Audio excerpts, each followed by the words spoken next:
Yo, What's up, man? Can you hear me? Can you hear me and see me okay? yeah, can you hear me okay? Yeah, dude, we're good to go. We're good to go. Got How my fancy mic. yeah, man, I like it. I like it. I like the bookshelf in the back. You got the little beanie on. You're ready to go. I'm warm, man. I'm warm. Good, good. How are things? How you doing, man? Good. I'm in a really, really good mood today. It is the 31st, end of 2020. Not sure why I'm in such a good mood, but I'm just really excited. I don't know why. Things are good. Is it business related? Is it just because it's the 31st? It's the end of 2020? Let's explore it a little bit. Let's jump I don't right know, into it. maybe it might just be one of those days where I wake up and I'm like, everything is awesome. It's like things are good, business is good, health is good, people I care about are good.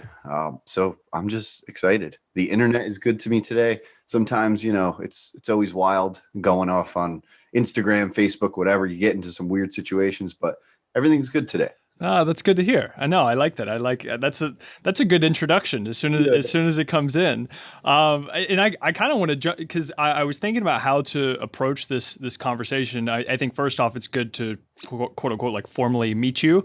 I've heard a lot of good things from my buddies Robbie Farlow and Nick Sorrell. They Good, both good. Awesome guys. speak very highly of you, and Stronger You obviously does some amazing work. So I was definitely excited to have this conversation. So first, thank you for coming on, man. I appreciate it. Dude, thank you. I love these things. I love podcasts, but I always get so nervous before I go on them. I don't know why. I've done a bunch and I think I'm an okay speaker, so I shouldn't be nervous, but it's just how things go.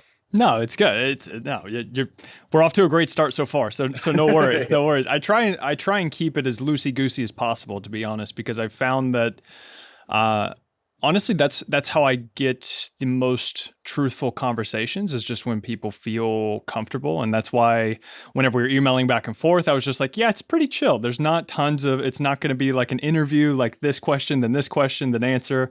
Yeah, I wanted to just be a genuine conversation. I found that that's what I definitely like listening to the most. And I found that my audience enjoys it as well. And I listened to some of your, the backstory on Stronger You Radio, and I really enjoyed that. And I want to jump into that at some point. But first, on the basis of 2020, I do want to, and seeing as how we are recording this on December 31st, I want to know a little bit about 2020 for you. How collectively has it been as a whole? yeah. Overall, it went very well. Early on in the new year, everything was cool. Got to travel a little bit. The world wasn't in the state it is right now. And then what was it like? March hit, and I that was like the first moment I got really scared for the business because people were just everybody was losing jobs immediately. People were realizing like, oh crap, I don't know what's going to happen with me and my finances, so I'm not going to sign up for some nutrition program. So things were slow, scared the crap out of me because now, like when I first started, it was obviously just me. Now there's like 70 people I'm responsible for. If Wow. I mess this up, I'm affecting all those lives. So it was a little scary. We had a couple down months overall, rebounded quick. But what is interesting is it opened the door for us to explore a lot of things that the business might have been lacking in terms of some infrastructure stuff. So overall, while it was a crazy year for a lot of people, Stronger You and myself, it was overall a pretty good year. Did Um, you have you had many, I don't want to say necessarily down years, but have you had other years in the past that maybe prepared you for this? Maybe not even because I know you have had a couple other careers and things like that as well. So is there anything that maybe prepared you for this year so that you can overcome that adversity a little bit Yeah, more? I think since we haven't had any downturn yet in Stronger U's infancy, and we're almost 6 years old at this time, every year has pretty much been busier than the previous. I think just being a very logical and reasonable person and knowing the trajectory of what the health and fitness space is and what we've done, it made me realize like we're going to be okay. It might be a few months. Um, we'll just prepare the best we can. And we know that things are going to go up and down in business all the time. And it almost like it was like, hey, you needed this, dude. You needed to see what it was like to not just have it go your way. Mm. And we've been very lucky so far. And yeah, we work hard and things like that. Obviously, there's always luck involved, and this situation made us realize like, oh crap, anything can happen. Let's buckle down. Let's build the team up. Let's get even more awesome people in here and make sure this doesn't happen again. Mm, I like that. I made I do mini-sodes on my podcast where I do like 10 to 20 minute episodes about a specific thing. And my last mini-sode that I did to finish out 2020 was about how I actually um, felt a little bit of anxiety in the passiveness around the end of the year. And also, because I am a ambitious person, I follow a lot of successful, ambitious people, and then you may see on social media of people doing really well and maybe posting their end of the year recap, and then also. You've had coronavirus, you've had a lot of shit going on, right?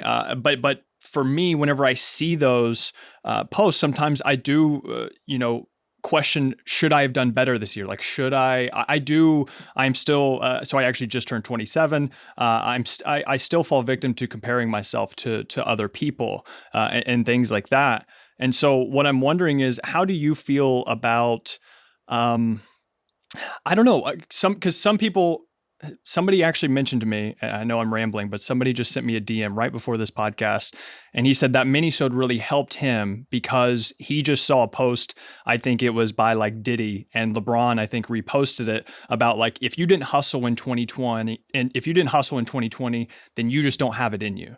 Right. Yeah. And what do you think of, I have very mixed feelings. What do you think about it? Everybody like always work hard, blah blah blah, do the best you can, but I hate comparison, and I talk about this a lot. I sometimes I love that we can inspire people to follow their dreams and things like that, because I'm very vocal. Like if people have known me for at least 5 years, they have seen me build this company from a cell phone to what it is now. Obviously not alone, amazing help, amazing people, but a lot of people see that and they're like, I can do it too. And I'm like, yeah, but this like survivorship bias is such a thing where you see a couple people that did something cool and then you just think, oh, I'm going to do it too. And it's like when Bill Gates and these guys drop out of college and someone's like, oh, well, I could drop out of college too. Look what happened to them.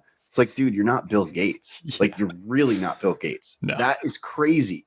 So I don't love it. I think, I hope everyone could have worked hard if they had the privilege to, which is another interesting topic.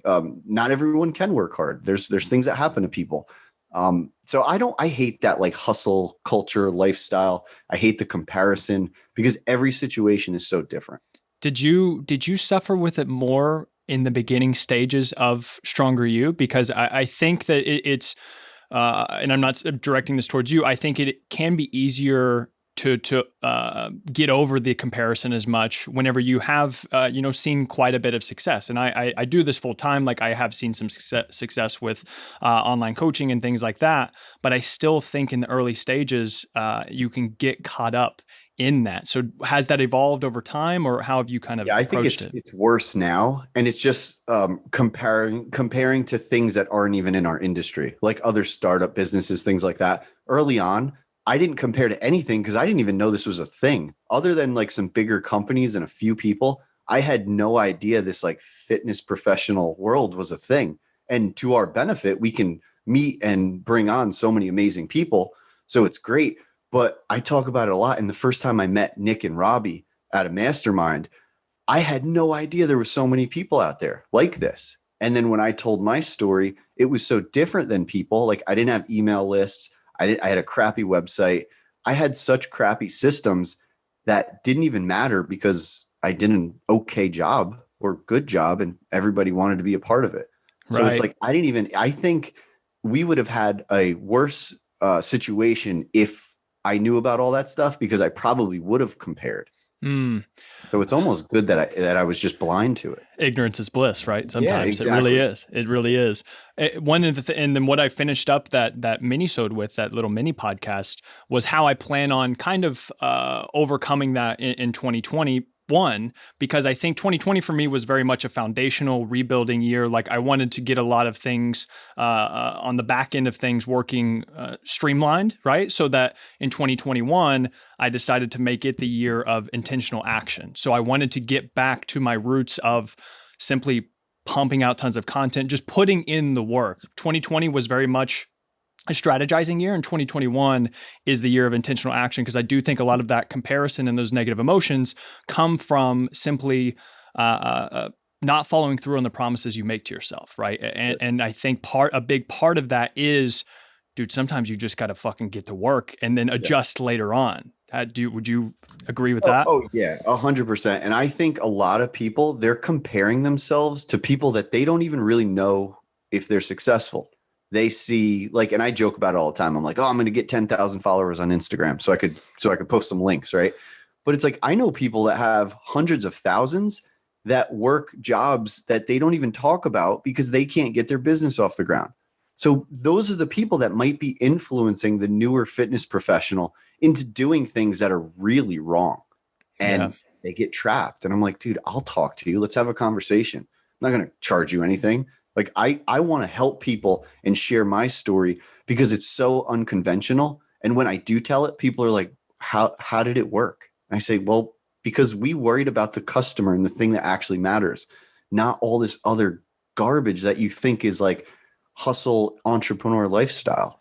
Yeah. It's I so think interesting. I got that. I got that whenever I was looking through your stuff. It's very genuine and client focused. And I think the thing that I really liked that you said in that backstory podcast was like, everybody else is thinking sell, sell, sell, and you're thinking instead serve, serve, serve. And I Yeah. feel like your business epitomizes that a lot. Dude, it's everything. If you make someone feel taken care of, like they're going to follow your program better. They're going to tell more people about you. It's the right thing to do. And it's like, I feel like when a lot of people get clients, they're already thinking about how to sell the new ones. It's like, do you know how to sell the best way possible? Give someone a good experience because in our industry, they're a walking and talking billboard. So why wouldn't we want to take care of them? Not just because it's the right thing to do, but because it's going to help everyone in the future. Yeah, and since you mentioned your backstory, I think, and you did say it is a very unique one, and I think that a lot of people that listen to this are typically younger professionals, probably in the 21 to, I would say, 35, 45 range, some older. Shout out to you guys. But I think they're still trying to figure things out, and that's why I think it is important to hear somebody that hasn't had the experience of, I knew I wanted to do this at 16 and I've been doing it ever since, right? Yeah, So will you share a little bit of your backstory on just like what you did in college, what you graduated with, and then go yeah, from yeah. there? Yeah, so when I graduated high school, I had no clue what I wanted to do. So I went to the local community college. I was there for longer than I like to admit. I graduated, and on the way out there was a job fair, and I got hired on as a financial service rep at a bank. And then I got like, okay, cool, my career is now banking. Not too bad. Working around money, like, okay, this is interesting. Uh, didn't love it, but was kind of trapped. And then I thought, what else could I do? Right. And then I enrolled in an online school, which was a arm of New York Institute of Technology. Then they sold off the college and it became this John Hancock University, which now does not even exist. So my 4-year degree, my bachelor's degree, if Stronger You it doesn't work out and I have to get another job, I have to somehow explain that my degree might not be valid because this school went out of business. Wow, So that's crazy. that made me feel like super shitty.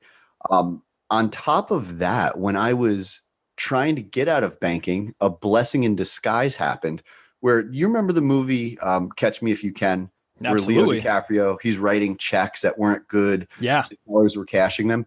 I was a victim of that and I got fired over it. Oh So we no. had this guy come in. He was writing, they were like $600 checks. And I was like, yep, clear them. I was the manager at the bank at the time. I'm like, yep, clear them. They're good. Turns out they weren't good. And I was the manager. I took the fall. I got fired. Luckily, from there, I got into human resources where my degree was. But at that point, I was years into that, like maybe 4 or 5 years before I really wanted to get into the fitness industry. Sorry to cut you off. I want to know ages, because I think that that's important. Like, people like Okay. hearing Yeah. the Yeah. ages. So what ages did you get into the banking, and then what ages did you pivot So to HR? I was probably like 21 when I got into banking. And then HR was probably 27. Okay. So All right. now I'm 38 now, and I've been at this for like 6 years.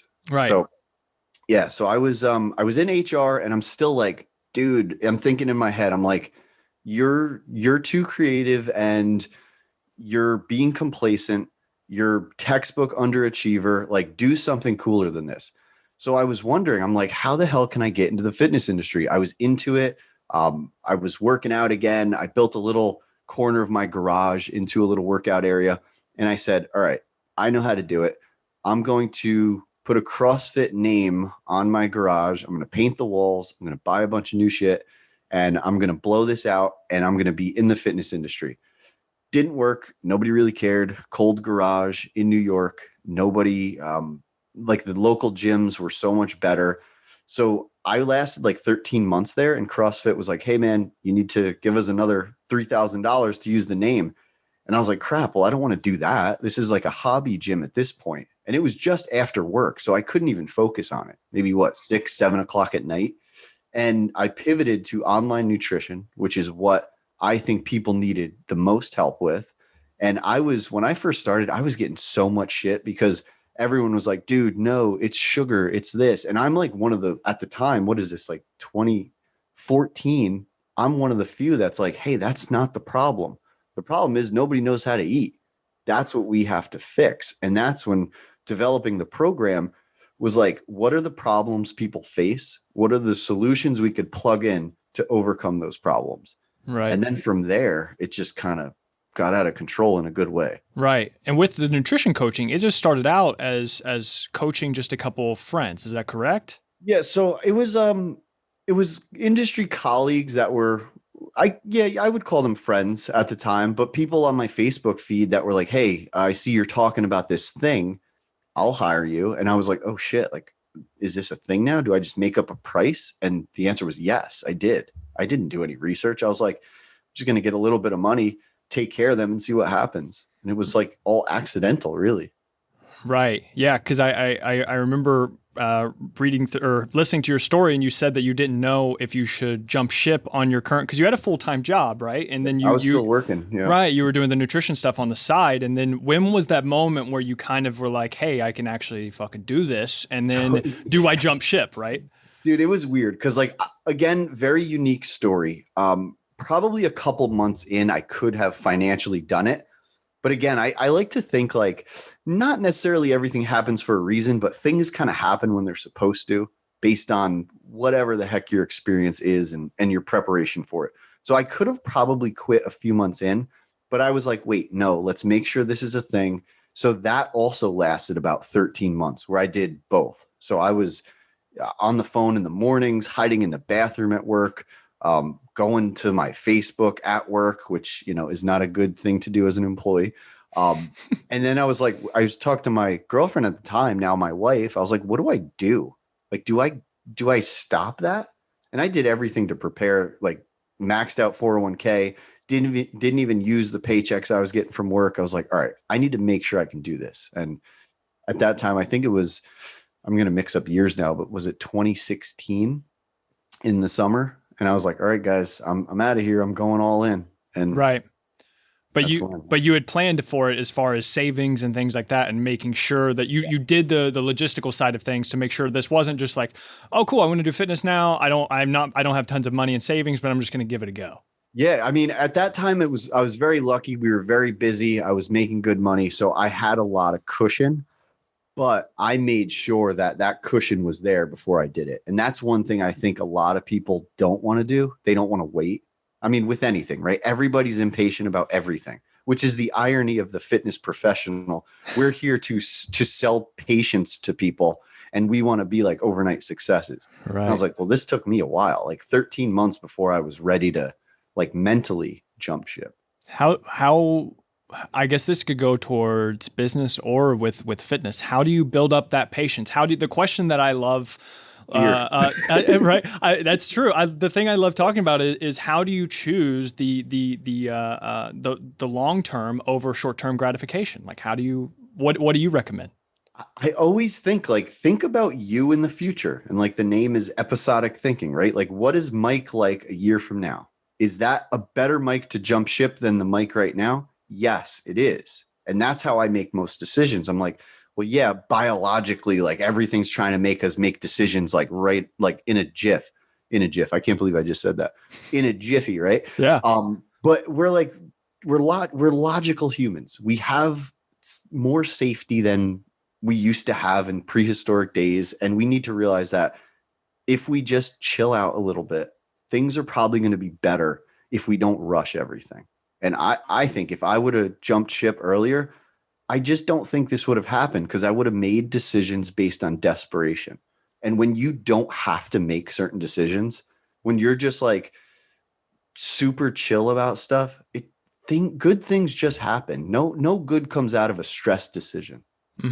Yeah, it's kind of a weird little paradox thing about like going against the resistance with things and just trying to force things to happen. And same thing with fat loss. Like oftentimes, the more you stress out and try and force yourself to lose fat, it kind of does the opposite effect. Just chill out. If you do the things that matter, like the especially in fitness, the return on investment is like 100% guaranteed. Just let things happen. Yeah. I think it's doing that consistently is what gets tough. And then whenever everything else, like with the pandemic, or if your career goes wrong, like that's why this is actually called the More Than Fitness podcast. Is because I don't think that fitness happens in a vacuum. I think that there are so many other effects, and that's why I like talking about decision making, because you can draw parallels and use lateral thinking to apply these same decisions that maybe someone like you who has had success in the fitness industry building this business, you can draw that parallel to or towards fitness, which happens a lot, right? Because like you said, there's so many parallels that you can draw between business and fitness as well. And everything comes down to decision making. It's a skill that takes time to develop. And now, after like being CEO for almost 6 years, like I have to make decisions every day that affect thousands of people. And I have to make the average of the best decision for all those people. Like that type of decision tree in my head at all times, I'm probably a crazy person because of the way I have to think of things. But I think it's like people generally suck at making decisions.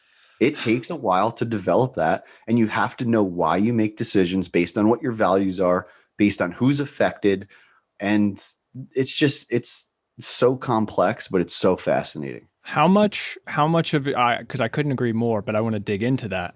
How much of your day to day is or even like week to week, month to month, et cetera, maybe just periods of time. How much is it like thinking and deciding versus actually doing? Because I think that effort is important in the hustle and bustle. I get it. It is important. However, if you're going in the wrong fucking direction, it doesn't matter.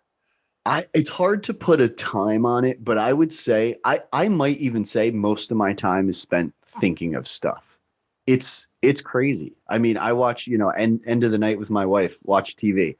I'll ask like the stupidest question about the show, and she's like, "Are you even watching?" And I'm like, "Yes, I'm watching, but my head was just in another place." And that's like the thing that I don't think enough people talk about in business is like I was talking about it with a friend today.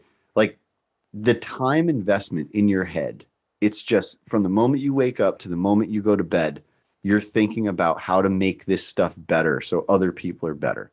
And you have to put yourself and sometimes people close to you on the back burner at times. And I'm getting much better at it. And luckily, we have such amazing people here that are now decision makers that I can rely on. So I can put my cell phone down and feel like everything's okay. Have you? So you said you have had to work on that. Does that mean with your team members? Does that mean like with your wife, like being able? Because I think you have a wife, correct? Yep. Okay, Yep. don't want to overstep there, but yeah. So with what I'm finding now is with me and my girlfriend who live together. We've been together for several years. I find it so difficult to shut off and Yep. to because there's just never an end point. And so that's something that I have had to work on a lot. Yeah, we joke about it all the time because she's like, "Are you done with work?" And I'm like, "Well, let's define that because done does not exist in this world. You just have to choose when to stop doing it. And that's like the best advice I can give you is like get the cell phone or the laptops or whatever away from you. It's like the food environment thing. Like if somebody tells me, "Oh, I can't stop eating cookies," I say, "Well, why the hell are the cookies within an arm's reach of you?" "Oh, because my kids, oh, because this." Okay, well, let's get down to it and see why. Do you want it to be close to you? The answer is for many of us in this industry, many eaters, yeah, we want that shit right next to us so we could just grab it. And we're hooked on this stuff. Like I could pick up my cell phone at any moment of the day or night, somebody needs something from me. So choosing not to help that person, it like eats at me because I'm like I put so much importance on urgency, Mm. and I'm probably again crazy about it, but I know someone like right now is in my cell phone that's like waiting for an answer from Mike. And I know a lot of times I have to direct them, hey, we have a department for that, whatever. But even that, I was talking to a friend of mine today about it, to say even that could be like a negative customer experience when they message me for something and I have to direct them to the team. But I have to be okay with that because I can't answer 40,000 people. Like Yeah. that's to me a challenge. Like I want to, but I can't. Do you have any sometimes I do like getting into the tactics and things. Do you have any like rituals or things? Like do you shut down at a certain time? Do you have like for me sometimes it's a hard stop in the sense of I'm going to the gym at Yep. 5:30, so I need to make sure I get my shit done by then. Yeah. I'm a big fan of stuff like that. Like I have to have those things. I have to have things on my calendar. If I don't, they're not going to be done and they're going to get forgotten. So like if Krista was out for the night or whatever at a friend's house, I'll probably sit on my phone all night. But if we're together, I know like I want to hang out with her. She wants to hang out with me. My cell phone goes away, just sits on the charger in its spot. And early on, it was not like that because she's been with me since pretty much I built the entire thing. So, like, my first 100 clients is when I met her. And I used to be like, oh my God, I got another client, like celebrating, like calling her my good luck charm. And then it's like, holy shit. Like, she would catch me it's crazy, in the middle of the night on my phone, like answering inquiries. And I'm like, I got to do it. I have to do it. I don't know if I had to, but I feel like I just felt better getting it done and getting back to people really quick because I know people in general just they want quick answers. I'm like, shit, I'll put in the work really early. I'll make sure I'm super connected and then I could I could step back a little bit as time goes. And that's why we have, along with coaches, we have like 14 internal employees. Many of those are customer service and member experience. So they do a lot of the stuff that I had to do early on. Yeah, how do you there's so many ways that I could take it with that. How do you handled that responsibility, especially during COVID, of making sure that things run smoothly? Is it just comes down to making sure that obviously you're on top of your shit, but then also making sure that the people you hire, you trust them to handle their end? Yeah, just making sure everybody's aligned and everybody knows what the mission is, like just we're taking care of people as quickly as we can, as efficiently as we can. We're never going to make them feel bad.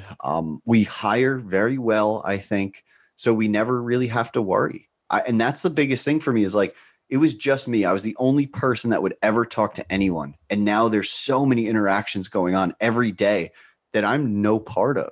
But I have to trust the team that they will handle it well. And they do. There's scenarios where I'm like, oh, I would have said that differently.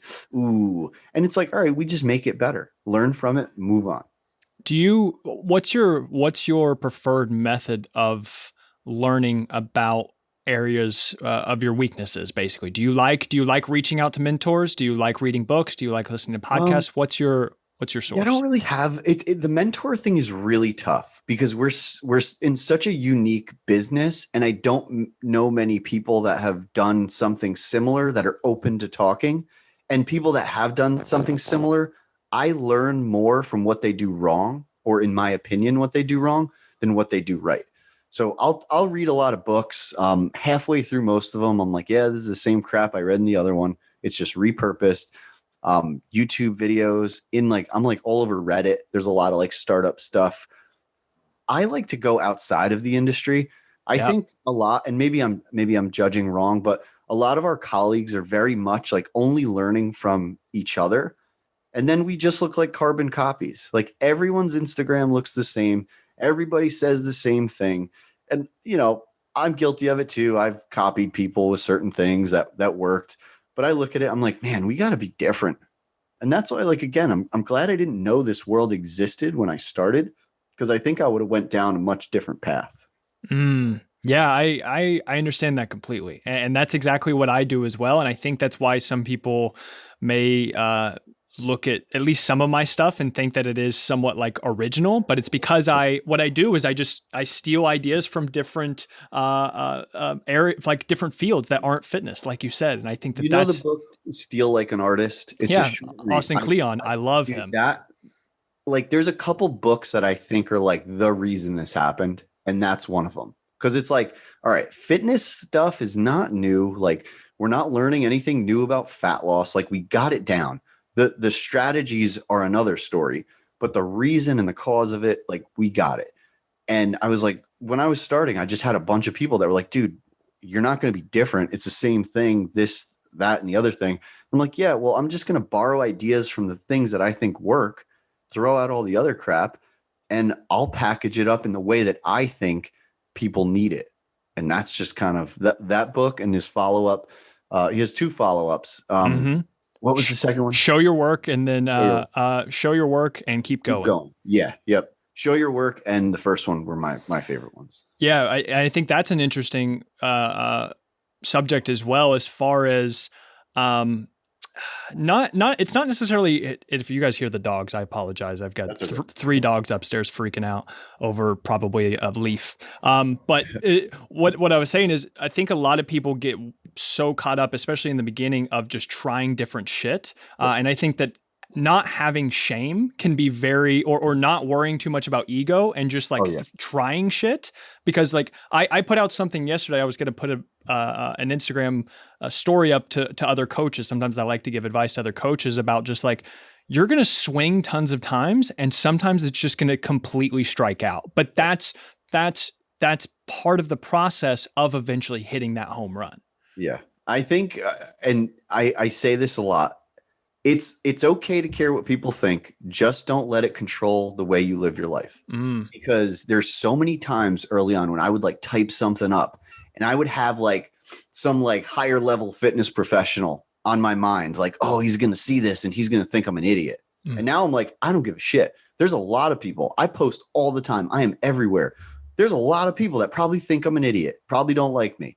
And I'm like, well, if you got to know me, you'd probably like me, but I get it. You see me joking around on social media. You can think that. I'll help tens of thousands of people while you hate what I say on the internet. That doesn't affect me. Sometimes you think like, oh crap, I wish everybody loved me, but it's never going to happen.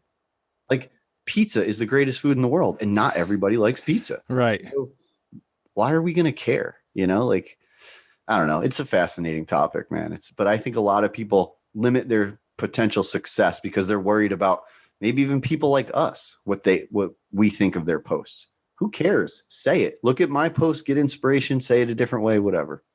How do you filter different information on like who to listen to, who to not listen to? How do you judge? This might be too complex or broad, but how do you judge good advice? I want to know that. I think if it comes from a place of like evidence based and practicality, because I think one of the struggles we have as like evidence based practitioners is like we forget the strategy and the psychology of a lot of stuff. So if I come across someone that is like scientifically sound but says shit that I know is not going to work for people or just doesn't make sense, I'll say, okay, well, has this person helped anyone or have they just read about helping people, which is I think a big problem in our industry. There's not a lot of experience out there. And that's kind of how I think of it. It's like, what is their track record? What are they saying? What are the biases? Like, I look at a lot of books as like documentaries in written form. I think a lot of these books talking about like, especially diet stuff, they're no different than what's coming out on Netflix. Right. They're just somebody got a deal to make a bunch of money, says what people want to hear. Like, let's be honest, no one wants to hear, hey, this is how fat loss works.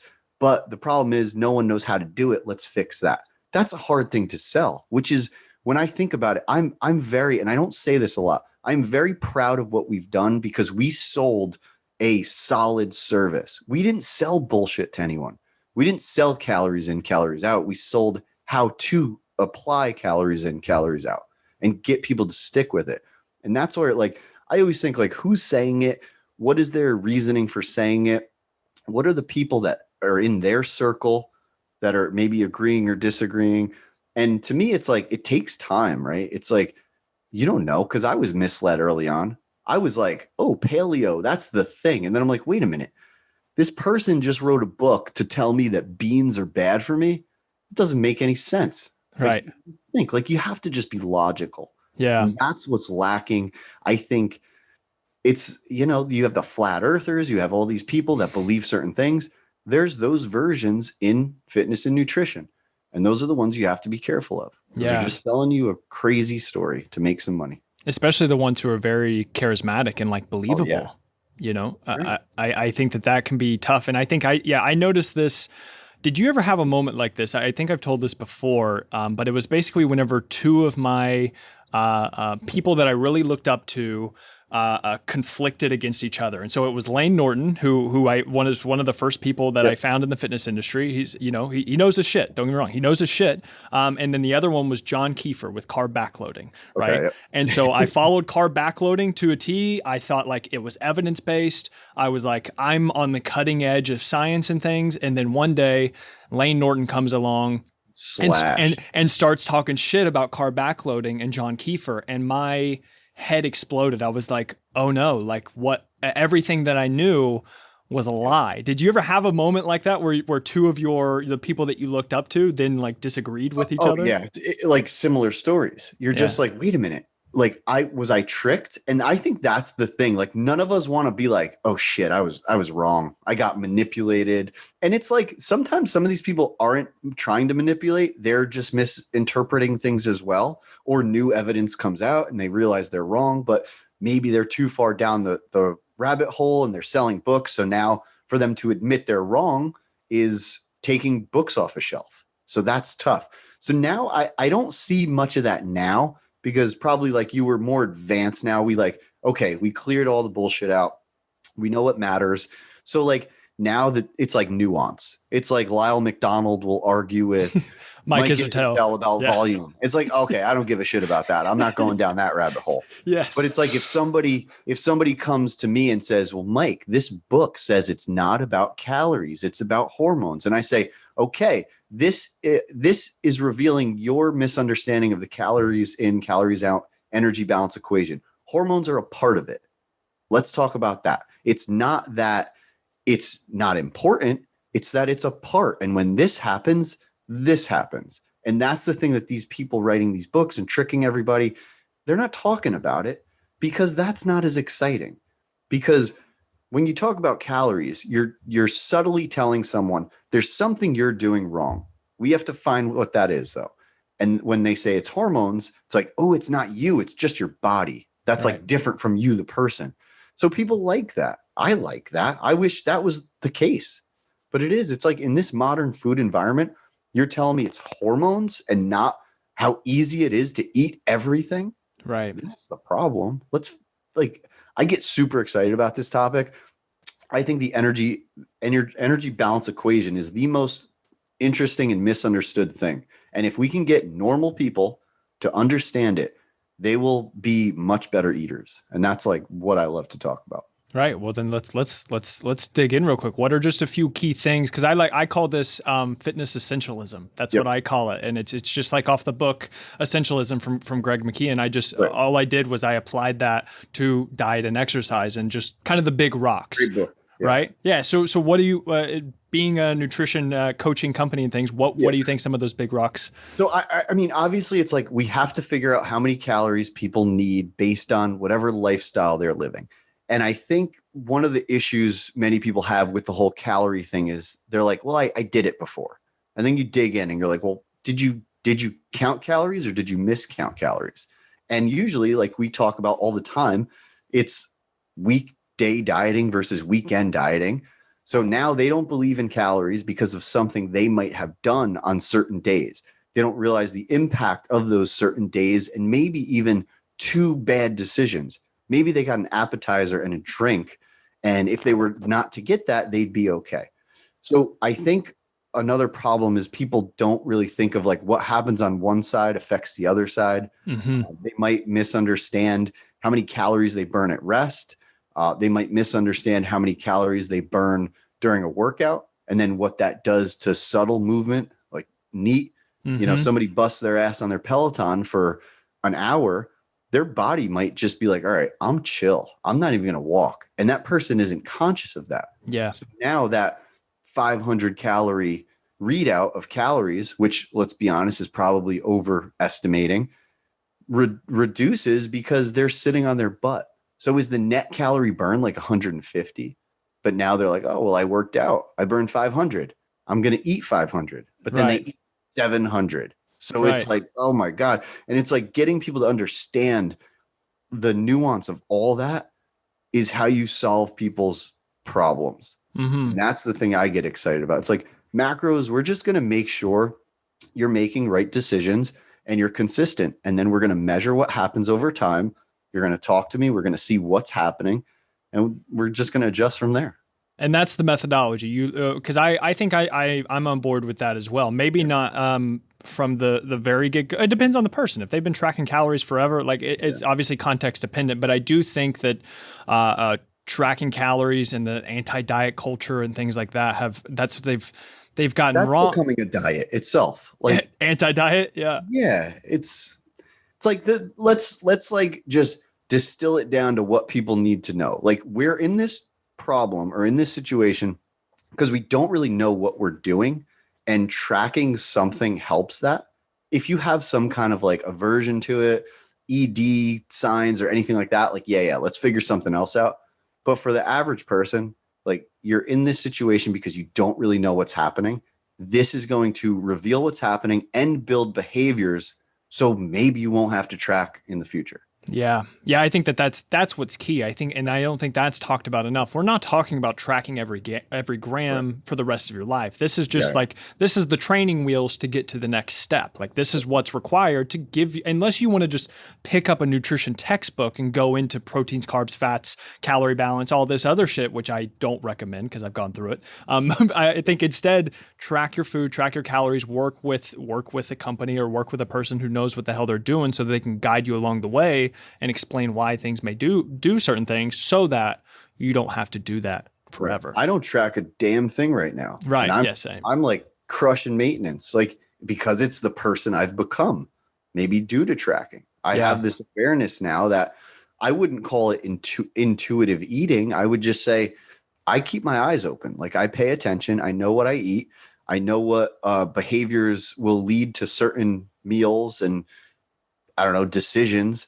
And that's what I want people to grasp as they go through these nutritional journeys. It's like, don't just track blindly. Like make sure you know, like if you blow through your fat early in the day, maybe you got to dial it back later. Right. Now, it's just over time, people just they develop the skill of eating. And that's the thing I don't think enough people are talking about is eating well is a skill. A lot of people suck at it, but a lot of people can get really good at it if they put in some time. What are some of those behaviors that kind of trigger maybe overeating or something, or just for you to say fuck it? Like for I mean, go I'm ahead. like, I don't want to sound like I'm like Mr. Perfect with my eating behavior. I can have like a cookie and be fine. Okay. But if they're in my face and maybe I had a couple drinks or something, I'll care less. So it's like I know like what alcohol might do. I know what it really does to the average person who might be an untrained eater.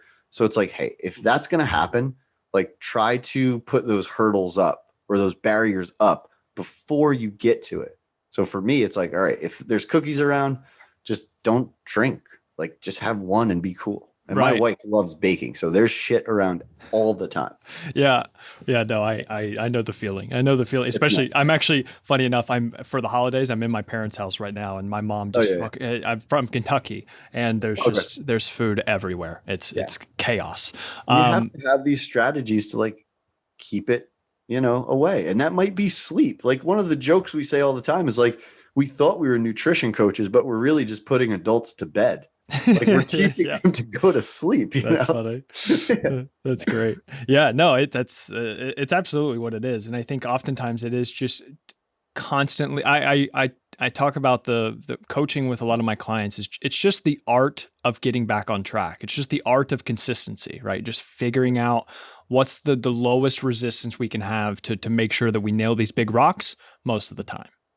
You Yeah, know, it's, everyone all or nothing, like instant gratification. These are things we're fighting. Like we're fighting biology, pleasure, opportunity, convenience. Like that's the war we're fighting with food. Like we're not going to fix obesity as a whole. We're going to help a shit ton of people, but it's a problem, man, and it's only going to get harder for people. Yeah, and I think that I mean I definitely think that your company is on the forefront of trying to fight that. I know you guys are big into to changing the way that people eat, and I think Yeah. that this might be because we have about 15 minutes or so. I did want to jump into 2021 goals, like what Mhm. this could be. Let's start maybe with Stronger You, but then I also want to know personally what Okay. your goals for 2021 are as well. Yeah, I haven't really thought much about it. My I personal love goals. I love Work that goals though, answer. like work goals are I need to make the infrastructure better so then we can hire more people. We can grow purposely. Like we finally hired someone, Courtney, to do marketing, which it's incredible what you can do with it when you tighten some things up. So we might try to get out there. Like right now, we've grown entirely through word of mouth. So turning on the marketing funnel, see what that does, professionalize a lot of stuff. Our app just launched a little while ago. So that's like an awesome little feature for members, clients, members, coaches, admins. Everyone is just like in this app. And it's crazy that we actually have this thing now. Right. It was like a 4 or 5 year journey itself. Just tightening things up, making sure that no one can ever say they weren't served well from Stronger You. Like that's the goal. Figure out what that is and just have awesome coaches that are doing a great job. I mean, it's very unexciting answer. I don't have anything like, oh, we're going to increase revenue by this, that, or the other thing. I want to help as many people as humanly possible without diminishing service, and I want to give awesome people jobs. That is the goal. That's it. I love that. Do you get caught up in those numbers that much as Uh, far as reaching like quarterly goals or because no. I'm not that way either, and I constantly feel like I'm doing something wrong because I'm not super logistical and calculated with So I'm every kind single of thing I aware of do. them, and this is going to be like I'm going to sound like so like PC with everything here. It's I look at those numbers like members should look at scales. Like there's going to be ups, there's going to be downs. Like remove your emotion from that number. You know, if you do the right things are going to end up in the right place. And I know that, um, obviously there's certain goals you might need because you can't project without them. But for the most part, like I always tell, like, and Alessi, my best friend and our COO, is like, dude, you need to stop looking at the day to day. Because I used to, and I was like, oh my God, why is it lower? What happened? Did we do something stupid? Did we not do this? And he's like, no, it's just shit happens. And for me, like, you know how everyone will like step on the scale on a Monday and they're like, oh no. And that's like my Saturday is that most people's Monday. So my Saturday with the business, like nobody cares about nutrition stuff on Saturdays. Nobody's signing up on a Saturday. We'll like go way down on a Saturday. And if I look at that and I say, oh my God, we're about to be out of business. Alessi's like, dude, everyone's just waiting. They're going to come Monday, Tuesday, Wednesday, whatever. So that I try not to get caught up in the numbers because I know that I'm just going to be emotional about it. And that's not the best way for a business owner to act. Has that evolved over time? Were you worse at that in the beginning and then gotten better? Just like people with the scale are worse at it in the Oh, beginning and yeah. then better over time? Exactly. I'm glad you said that too, because we've done some surveys where people have actually improved their relationship with the scale over time. So that's like for anyone that's worried about weighing themselves, like most people, it was like 87%. I might mix up these numbers. It was really high. That percentage of people had a better relationship after using it often. And I think it's because they understand it at Right. that point. Um, but yeah, I used to be crazy about it. Like I was like, okay, one person signed up. Okay, two people signed up today. And then I'm like, okay, if four people sign up a week, I could quit my job. And then it wouldn't happen. Then I'm like, oh my God, I can't. So I would be nuts about it. But now I'm just like, I know things are going well. I know what we have to do to make them continue to go well. And there's other people here to make sure that those things are in place, that I can mentally disconnect Mm. And that helps me tremendously because I could probably go crazy, like seriously crazy, if I looked at those numbers in an emotional way every day. Yeah. Because there's just so many variables. It's just like the scale. I mean, we could have like a snowstorm and it could affect sales for a day. Right. Yeah. So, yeah, I mean, we look at things that we know are important and I ignore things that I know don't matter. Yeah, just keep hammering home those key drivers that you know. It's again a relentless focus on the shit that works over and Yeah, over and over and that's over it. and constantly refining it. Yeah. Yeah. It's like, all right, that didn't work. Do it better. Cool. We learned things. Yeah. Okay. And then so what about personally? What this Personal. yeah. So I've been really lazy with a book. I plan. I have like everything in place. I'm ready to go. I have a contract signed to write a book about this eating thing, right? Basically, turning people into better decision makers with food, taking them from the start to finish, maintaining, blah blah blah. I'm just lazy about it. I can't tell you why. I honestly think it's a similar mindset to people that have to lose 100 pounds Yeah. that only look at it as 100 pounds. They don't look at it as 5, 10, 20 pounds. So I have some really good help. I have a plan and a deadline that I'm going to stick to. So that's like a big personal goal of mine to have this thing done this year. I think it'll be done way before the end of the year, 2021. And then just stay healthy, keep working out, eating right, staying active. I don't really have a ton of like personal goals. I just want to be like just a better version of myself every year. If that Hmm. makes Do you sense. have certain like cups or pillars that you like to try and check the boxes off each day or week, like as far as like friendships and then relationships and then personal fitness, Yeah, etc.? I don't. I have like some trackers and stuff that I'll make sure I'm like staying on track. But I don't I like that idea though. I like the idea of like, okay, what did I do for fitness this week or this day? What did I do for personal development? Because I like learning lots of shit. Yeah. And I think one of my goals is maybe learning things outside of like fitness, nutrition stuff, more, I guess, purposefully. So like a lot of the books I read are about business or nutrition stuff. So I'm like, all right, let me try to learn something that I don't know, and maybe I'll like it. Like a hobby or something. Are you the one to Yeah, look into hobby? Like, do you have many hobbies or anything like that? yeah. So I always joke like my hobbies and interests are work Right. stuff. Of course. But yeah, so I want to pick up golf. I played once. I did Oh, okay. So nice. I like playing sports and stuff, but I only like to do the ones I'm good at. So if I suck at golf, I'm not going to want to do it. But How golf is my hard. wife's father is a golf pro, so he wants to give me lessons. I actually signed up for ski lessons this year, never Nice. skied before, and tennis lessons. So all pretty active stuff. I want to get better at other things, and I do want to find like more interests because other than like Legos and work, I'm like not really. I'm a pretty like chill, boring dude.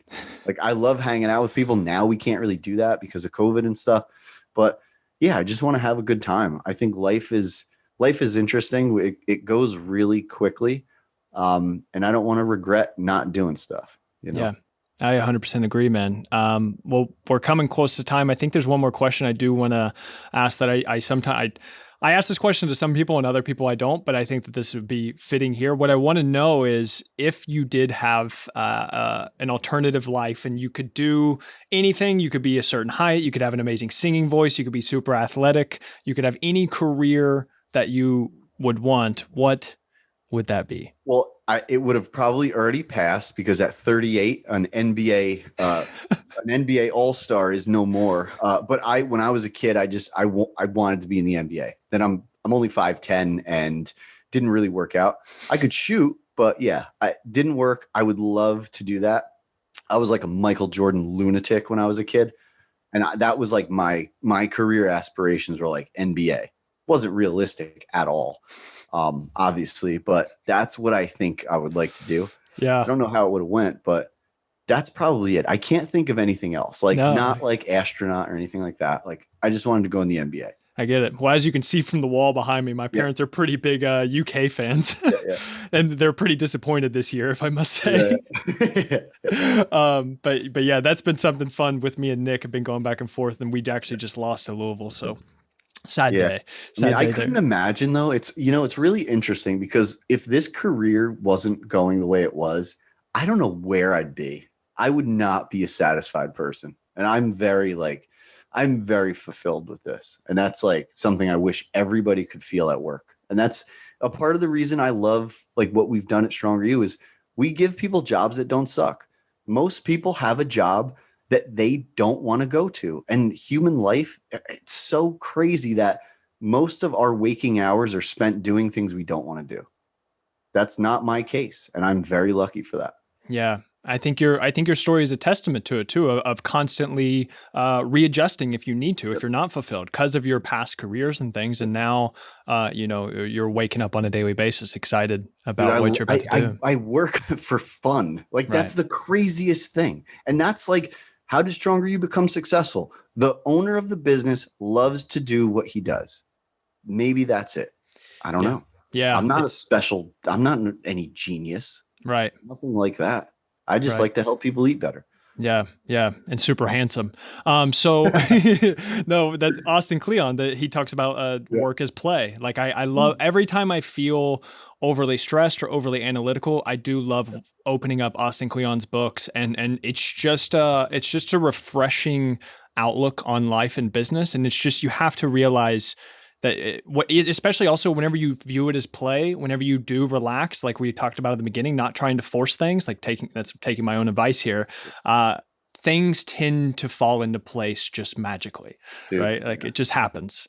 it just happens. Put yourself in the right position, be the right person for that situation, and good things happen. Yeah. Th- Check those boxes each day. Yep. Mike, this was wonderful. Real quick, where can people find out more about you and Stronger You? StrongerU.com, the letter U, and my personal Instagram at Mike Doehla. Perfect. Perfect. I will. I'll put those all in the description. I want to talk to you for like 2 minutes off air. But Awesome. Mike, thank you for doing this, and hopefully we'll get to meet each other in person soon. I can Oh, yeah. shake your hand, COVID free. And Matt and all the listeners, thank you guys so much, man.